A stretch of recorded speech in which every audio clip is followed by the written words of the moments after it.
In John chapter 1, verse 6, John the Apostle takes a break, shifts gears in his introduction to Jesus Christ as the Word, and he spends a few verses talking about John the Baptist. John the Baptist was the forerunner of Christ.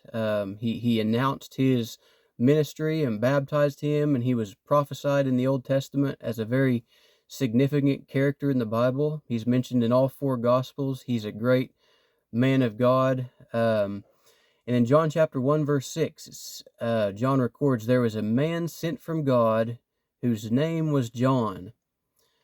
John chapter 3, verse 28 records John the Baptist speaking about himself and his ministry, and he's speaking to these people that are listening to him. He says, "You yourselves bear me witness that I said, I am not the Christ, but I have been sent before him." Now, at times there was some confusion among the crowds as to who this John the Baptist was.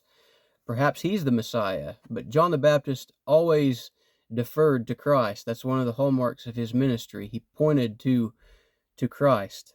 He understood himself to be a man sent by God. He had a mission, but he didn't think highly of himself in a boastful way.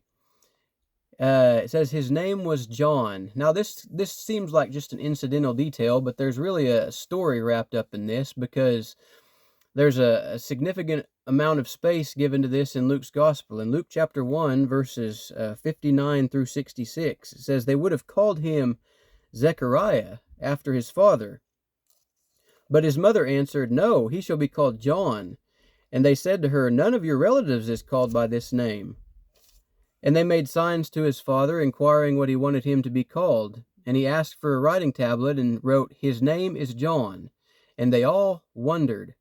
And immediately his mouth was opened and his tongue loosed, and he spoke, blessing God, and fear came on all their neighbors, and all these things were talked about through all the hill country of Judea. And all who heard them laid them up in their hearts, saying, 'What then will this child be?' For the hand of the Lord was with him." So from the very naming of John, if you go back and read more of that in Luke chapter 1, an angel appeared to Zechariah the high priest as he was in the most holy place, and he told him he would bear a child, and he didn't believe, and he questioned that angel, and he said, "Since you didn't believe, you're going to be mute until the time that this child is born." And his name was John. That was the name to be given to him by the angel. So, more than just an incidental fact, there's quite a story behind this, and it was important to God that this man's name be John. Thank you.